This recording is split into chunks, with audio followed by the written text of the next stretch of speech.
Hello everyone, welcome to Dogra Academics. This is Meenu Dogra and I am here to teach you English from 9th to 12th class and social for 9th and 10th class. So आज का जो हमारा lecture है वो class 10th का हमारा एक topic चल रहा था रिसोर्सेज एंड डेवलपमेंट का, उसी का सेकंड लेक्चर है. आज के लेक्चर में हम बात करेंगे resource planning and land resource के बारे में. जो ये हमारा पूरा चैप्टर था क्लास 10th के ज्योग्राफी का फर्स्ट चैप्टर है रिसोर्सेज एंड डेवलपमेंट. ये चैप्टर हमारा टोटल 3 लेक्चर्स में कवर हो जाएगा. So this is our second lecture. चलिए स्टार्ट करते हैं. First of all resource planning के बारे में बात करते हैं. लास्ट लेक्चर में हमने पढ़ा था व्हाट इज़ रिसोर्स और उसके कितने पार्ट्स होते हैं और उनका कितना प्रोसेस क्या होता है, उन सब के बारे में. आज का जो हमारा टॉपिक है वो रिसोर्स प्लानिंग है. रिसोर्स प्लानिंग का मेन मतलब ये होता है कि जो हमारे पास रिसोर्सेज हैं, जो आपने लास्ट क्लास में पढ़ा था, जो हमारे पास रिसोर्सेज हैं उनका यूटिलाइजेशन हम किस तरीके से करते हैं और उससे हमारे ऊपर क्या इम्पैक्ट पड़ता है या हमारी इकोनॉमी पर क्या इफ़ेक्ट पड़ता है, उसके बारे में. तो चलिए देखते हैं. जो हमारा रिसोर्स प्लानिंग है बेसिकली इसके अंडर आता है कि जो हमारे रिसोर्सेज हैं उनको एक प्लानिंग के साथ यूज़ करना चाहिए. जैसे कि हम घर में नॉर्मली कोई चीज़ होती है तो उसको भी एक प्लानिंग के साथ ही यूज़ किया जाता है. ये नहीं कि कोई फ्रूट आया है तो उसको अंधों की तरह खाते जाओ, जितनी तुम्हें भूख होगी तुम उतना ही तो खाओगे ना.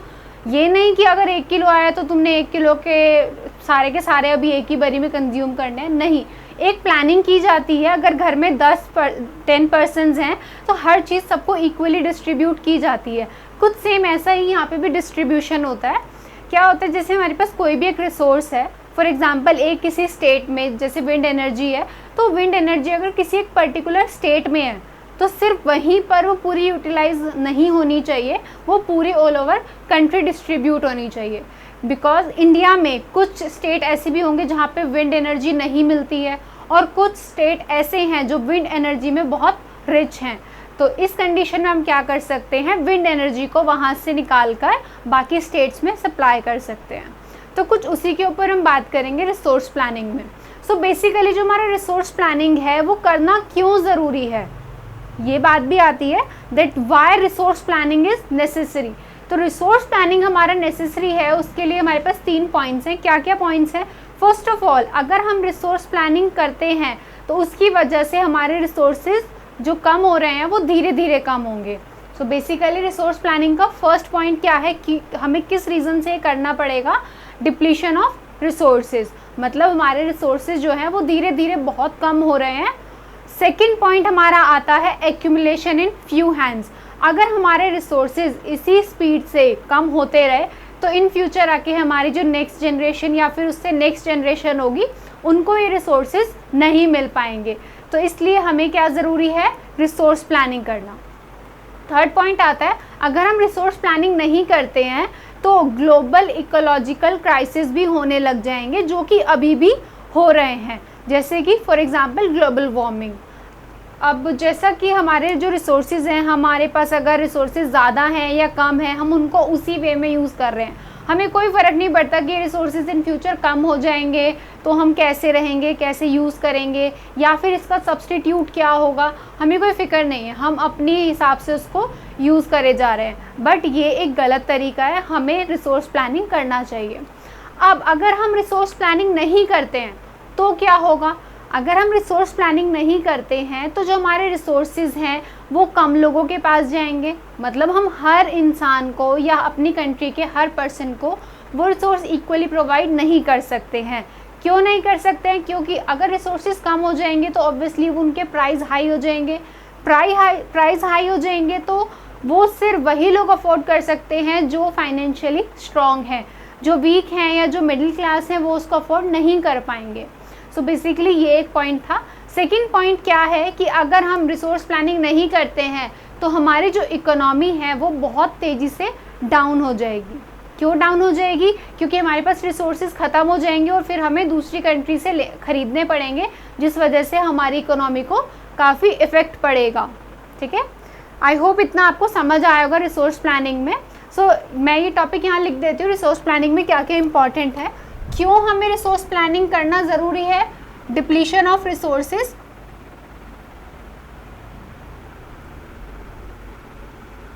अगर हम रिसोर्स प्लानिंग नहीं करते हैं तो हमारे जो रिसोर्सेज है वो बहुत स्पीड से कम हो जाएंगे। सेकंड हमारा क्या होगा, एक्यूमुलेशन इन फ्यू हैंड्स। जो हमारे रिसोर्सेज हैं अगर वो इतनी तेज़ी से कम होंगे तो वो बहुत कम लोगों को मिल पाएंगे, या आप कह सकते हो कि इक्वली हर पर्सन को वो नहीं मिल पाएंगे। नाउ थर्ड क्या आता है, ग्लोबल इकोलॉजिकल क्राइसिस। हमें कुछ ग्लोबल इकोलॉजिकल क्राइसिस को फेस करना पड़ेगा, जिसमें से जिसका आप एग्जांपल ले सकते हो ग्लोबल वार्मिंग, जो कि आप अभी फेस कर रहे हो। क्लियर है इतना? अब ये करना हमें क्यों ज़रूरी है रिसोर्स प्लानिंग? अगर हम ये नहीं करते हैं रिसोर्स प्लानिंग तो हमारे साथ क्या क्या कंडीशंस हो सकती हैं? द फर्स्ट वन इज़ कि हमारी इकोनॉमिक कंडीशन जो है वो डाउन हो जाएगी। अगर हम रिसोर्स प्लानिंग नहीं करते हैं तो हमारी इकोनॉमिक कंडीशन डाउन हो जाएगी। सेकंड, हम ये जो रिसोर्सेज हैं हर पर्सन को इक्वली डिस्ट्रीब्यूट नहीं कर पाएंगे, तो ये हमारा क्या होगा, फ्यू हैंड्स में डिस्ट्रीब्यूट होगा।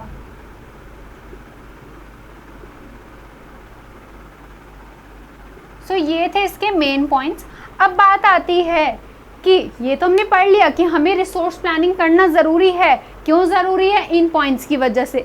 बट हाउ, हम रिसोर्स प्लानिंग को कैसे कर सकते हैं, उसके लिए भी कुछ पॉइंट्स हैं। हम कैसे कर सकते हैं रिसोर्स प्लानिंग को? हम क्या कर सकते हैं कि हर स्टेट में, इंडिया के अंदर जितने भी स्टेट्स हैं उन स्टेट में कौन कौन से रिसोर्सेज ज़्यादा हैं और कौन से रिसोर्सेज कम हैं। मतलब कौन से स्टेट में कौन सी स्टेट कौन से रिसोर्सेज के लिए रिच मानी जाती है और कौन से रिसोर्सेज के लिए पुअर मानी जाती है, वो एक हम लिस्ट बना सकते हैं, एक इन्वेंट्री स्टॉक बना सकते हैं। सेकेंडरी, हम उसको अपने नेशनल डेवलपमेंट प्लान से मैच कर सकते हैं। मतलब एक हम प्लान बना सकते हैं कि इस स्टेट में हमारे पास ये रिसोर्सेज नहीं है तो हम यहाँ पर दूसरी स्टेट से रिसोर्स प्रोवाइड कर सकते हैं। थर्ड, हम क्या कर सकते हैं, हमने जो एक प्लान बनाया है कि कौन सी स्टेट में कौन सा रिसोर्स चाहिए, उसको हम नेशनल डेवलपमेंट प्लान के साथ मैच करके देख सकते हैं कि उसमें किस चीज़ की इम्प्रूवमेंट की ज़रूरत है। क्लियर है? एक बार दोबारा देखते हैं, how resource planning can be done. Resource planning करने के लिए हमें सबसे पहले क्या करना पड़ेगा, एक लिस्ट बनानी पड़ेगी जिसके अंदर हमें एक इन्वेंट्री स्टॉक बनाना होगा कि कौन सी स्टेट कौन से रिसोर्सेज के लिए रिच मानी जाती है और कौन से के लिए पुअर। देन सेकेंडरी, हमें एक प्लान बनाना होगा कि किस तरीके से या कौन सी स्टेट को हम कौन सा रिसोर्स दे सकते हैं सो दैट हमारी सारी स्टेट के पास हर तरह का रिसोर्स हो। थर्ड, हम क्या कर सकते हैं, उस डेवलपमेंट प्लान को हम नेशनल डेवलपमेंट प्लान के साथ मैच कर फाउंड कर सकते हैं कि किस चीज़ की हमें ज़रूरत है या कौन से चेंजेस की ज़रूरत है फॉर अ रिसोर्स प्लानिंग। इतना क्लियर है? सो रिसोर्स प्लानिंग में बेसिकली सिर्फ इतना ही टॉपिक था। इसके अलावा एग्जाम में आई डोंट थिंक कि कुछ आएगा। अगर आपने इतना पढ़ लिया तो आपके लिए इनफ है, बट इतने को आपने बहुत अच्छे से कवर अप करना है। नाउ अब हमारा जो सेकंड टॉपिक है वो क्या टॉपिक है, लैंड रिसोर्स का। लैंड रिसोर्स क्या है? आपने सोचा आपकी बुक में सिर्फ 2 रिसोर्सेज ऐसे दिए हैं, for example land resource and soil resource. Soil resource हमारा नेक्स्ट टॉपिक होगा नेक्स्ट लेक्चर में। ये 2 रिसोर्स ही मेन क्यों दिए हैं हमारे इस टॉपिक में, रिसोर्स एंड डेवलपमेंट में सिर्फ लैंड एंड सोइल ही क्यों दिए हैं? रिसोर्सेज तो हमारे पास इतने सारे हैं, वो हमें इसलिए दिए हैं क्योंकि जो हमारा लैंड है उसको हम डिफरेंट टाइप ऑफ रिसोर्सेज के तौर पर यूज़ करते हैं। लैंड को हम रहने के लिए भी यूज़ करते हैं, उसके ऊपर हम फसल भी उगाते हैं अपने खाने के लिए, उसके ऊपर हम फैक्ट्रीज़ भी बनाते हैं, उसके ऊपर हमारा पानी भी प्रोवाइड होता है। तो बेसिकली जो हमारा लैंड है उसको हम मल्टीपर्पज़ रिसोर्सेज के तौर पर यूज़ कर रहे हैं। दैट्स वाई जो हमारा लैंड है वो एक पर्टिकुलर टॉपिक दिया गया। चलिए देखते हैं जो हमारा लैंड है, लैंड हमारा किस तरीके से डिवाइडेड है। जो पूरा लैंड है, इस पूरे में हमारा ऑलमोस्ट 43% जो है लैंड है, 27% प्लेट्यूज है, ये प्लेन है, 43% प्लेन है, 27% प्लेट्यूज है एंड रिमेनिंग 30% आपका क्या है, सॉरी, एंड 30% आपका क्या है, माउंटेन्स। ये थोड़ा सा गलत हो गया हमारा पाई चार्ट, अब ठीक है। जो हमारा लैंड रिसोर्स है, जो हमारा ओवरऑल लैंड है, वो कुछ इस तरीके से डिवाइडेड है। क्या तरीका है वो, कि उसमें से कुछ परसेंट कितना, 43% हमारा प्लेन एरिया है, 27% हमारा प्लेट्यूज है एंड रिमेनिंग जो हमारा 30% है वो क्या है, माउंटेन्स। अब प्लेन क्या है, प्लेट्यूज क्या है, माउंटेन्स क्या है, वो देखते हैं। जो हमारा प्लेन है, प्लेन वो एरिया है जहाँ पर आप रहते हो, आप क्रॉप्स उगाते हो, फैक्ट्रीज लगाते हो, ये सारा आपका प्लेन एरिया होता है। नेक्स्ट आता है प्लेट्यूज। प्लेट्यूज क्या है, प्लेट्यूज एक वो जगह होती है जो नॉर्मल प्लेन सरफेस से थोड़ा ऊंचाई पर होती है। Now third mountains. माउंटेन्स सबको पता है क्या होते हैं, माउंटेन्स हमारे होते हैं पहाड़ी एरिया सारा। इतना क्लियर है। तो कुछ इस तरीके से हमारे लैंड का पोर्शन डिवाइड हुआ है। अब आगे देखते हैं जो हमारा टोटल ज्योग्राफिकल एरिया है इंडिया का जो हमारा टोटल ज्योग्राफिकल एरिया है, टोटल ज्योग्राफिकल एरिया वो कितना है, 3.28 मिलियन किलोमीटर स्क्वायर। ये थोड़ा सा इम्पॉर्टेंट है, एग्जाम में आ सकता है कि हमारा जो लैंड एरिया है वो कितना है। तो हमारा जो टोटल ज्योग्राफिकल एरिया है वो कितना है, 3.28 मिलियन किलोमीटर स्क्वायर। ये पूरा हमारा लैंड एरिया है, जिसमें से almost 1.3 million kilometre square almost degrade हो चुका है। ओवरऑल हमारे पास 3.28 है, जिसमें से 1.3 हमारा डिग्रेड हो चुका है। Now what is degrade, degrade है हमारा कि ये लैंड हमारे लिए ऑलमोस्ट वेस्ट है। वेस्ट मतलब हम इस पे क्रॉप फील्ड वगैरह कुछ भी नहीं कर सकते हैं, ये हमारा वेस्ट हो चुका है। अब देखा जाए तो ये हमारा टोटल ज्योग्राफिकल एरिया का ऑलमोस्ट 40% तो वेस्ट हो चुका है। ये जो हमारा टोटल ज्योग्राफिकल एरिया था ये ओवरऑल 93% है, और जो बाकी बचा 7% है वो कहाँ गया, जो बाकी बचा 7% है वो अभी तक हमने काउंट नहीं किया है। वो कौन कौन से स्टेट है जहाँ का अभी तक हमने टोटल ज्योग्राफिकल एरिया काउंट नहीं किया है, वो 2 स्टेट है। कौन कौन से, जम्मू एंड कश्मीर एंड अरुणाचल प्रदेश। ये 2 ऐसे स्टेट हैं जिसका अभी तक टोटल ज्योग्राफिकल एरिया काउंट नहीं हुआ है ड्यू टू सम रीजंस। तो इन दोनों का टोटल ज्योग्राफिकल एरिया छोड़कर ओवरऑल हमारा इंडिया का कितना एरिया है, 3.28 मिलियन किलोमीटर स्क्वायर, जिसमें से ऑलमोस्ट 40% हमारा डिग्रेड हो चुका है, और जो बचा हुआ एरिया है वो भी बहुत तेज़ी से डिग्रेड हो रहा है। अब क्या हम इस डिग्रेड होने के रीज़न को जान सकते हैं, मतलब क्या हमें पता है कि ये जो हमारा लैंड है वो क्यों वेस्ट हो रहा है, ऐसा क्या हो रहा है कि हमारा लैंड वेस्ट हो रहा है, ऐसा ये हो रहा है, ऐसे कुछ रीजंस है। क्या क्या रीजंस है, किस लिए डिग्रेड हो रहा है। एक तो हमारे पास हो रहा है ओवर माइनिंग, रिसोर्सेज को पाने के लिए हम क्या कर रहे हैं, माइनिंग पे माइनिंग हमारी चल रही है, जिस वजह से हमारा लैंड डिग्रेड हो रहा है, वेस्ट हो रहा है।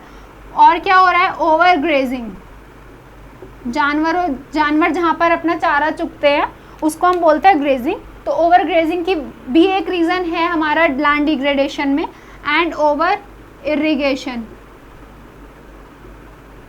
तो ये कुछ रीजंस है जिसकी वजह से हमारा लैंड जो है वो बहुत तेज़ी से डिग्रेड हो रहा है। तो क्या अब हम इन रीजंस को सुधार सकते हैं कि हम अपने लैंड को डिग्रेड होने से बचा सके। ऑब्वियसली अगर हमें अपने लैंड को डिग्रेड होने से बचाना है तो कुछ इन्हीं पॉइंट्स पे काम करना पड़ेगा। क्या काम कर सकते हैं हम इन पे, पहले तो हमें ये जानना पड़ेगा कि ये पॉइंट्स जो हैं, ये over mining, over grazing and over irrigation, ये कौन कौन सी स्टेट में हो रहा है या कहाँ पर ऐसा हो रहा है जिसकी वजह से हमारा लैंड डिग्रेड हो रहा है और हम उसमें सुधार कर सकते हैं। तो जो हमारा ओवर माइनिंग है वो हमारा कहाँ हो रहा है, राजस्थान एंड गुजरात में। ये थोड़ा इम्पॉर्टेंट है, मैप वर्क है तो आप इसको थोड़ा ध्यान से करें। राजस्थान एंड गुजरात, जो हमारा ओवर ग्रेजिंग है वो कहाँ कहाँ हो रहा है, over irrigation, sorry over grazing जो है वो हमारा कहाँ कहाँ हो रहा है, छत्तीसगढ़ एंड झारखंड। एंड जो हमारा ओवर इरिगेशन है वो कहाँ हो रहा है, पंजाब एंड हरियाणा। तो ये आपका कुछ मैप वर्क है जो आपके लिए थोड़ा इंपॉर्टेंट है, इसको थोड़ा अच्छे से पढ़ना कि over grazing, over irrigation and over mining आपका कौन कौन से स्टेट में हो रहा है और इसको हम कैसे कम कर सकते हैं। ठीक है, तो ये कुछ पॉइंट्स था। अब हम इनको कैसे कम कर सकते हैं, अपना जो लैंड डिग्रेड हो रहा है उसको कैसे सही कर सकते हैं। द फर्स्ट पॉइंट है, क्या हम इन पॉइंट्स में कुछ सुधार कर सकते हैं। ऑफ कोर्स यस, हम इन चीज़ों में थोड़ा सुधार करेंगे, over mining, over grazing and over irrigation. अगर हम इनको थोड़ा कंट्रोल कर लें तो हमारा लैंड डिग्रेडेशन थोड़ा सा कम हो सकता है। अब सेकंड पॉइंट क्या होगा, अगर हम अफॉरेस्टेशन बढ़ा दें, मतलब अगर हम पेड़ पौधे ज़्यादा लगाना स्टार्ट कर दें तो उससे भी हमारा लैंड डिग्रेड होना बच सकता है। सेकंड, हमारा इससे जो इकोलॉजिकल क्राइसिस हो रहे थे जो हमने रिसोर्स प्लानिंग में पढ़ा था, ये भी कम हो जाएगा। नाउ लास्ट टॉपिक क्या होगा इसका, मतलब लास्ट क्या हम कर सकते हैं, हम कर सकते हैं कि जितना हमारा लैंड वेस्ट हो चुका है, कितना लैंड वेस्ट हो चुका था हमारा, 1.3 मिलियन किलोमीटर स्क्वायर, इतना जो हमारा लैंड डिग्रेड हो चुका है, हम इसका एक प्रॉपर यूज़ कर सकते हैं। क्योंकि अब ये जो हमारा लैंड है 1.3 मिलियन किलोमीटर स्क्वायर, ऑलमोस्ट 40%, ये तो हमारा वेस्ट हो चुका है। तो वेस्ट ना समझकर अगर हम इसको कहीं अच्छी जगह यूज़ कर सकते हैं, फॉर एग्जांपल इसको हम एज अ फैक्ट्री के लिए यूज़ कर सकते हैं या किसी भी और पर्पज़ के लिए यूज़ कर सकते हैं, तो हमारा ये परसेंटेज थोड़ा डाउन हो जाएगा। सो आई होप आज की क्लास में आपको सब कुछ समझ आया होगा। आज की क्लास का टॉपिक सिर्फ इतना ही था। नेक्स्ट लेक्चर में हम कवर करेंगे इसी चैप्टर का सॉइल का टॉपिक और फिर एक रिवीजन को एक उसमें। आज के टॉपिक के लिए सिर्फ इतना ही। Thank you so much.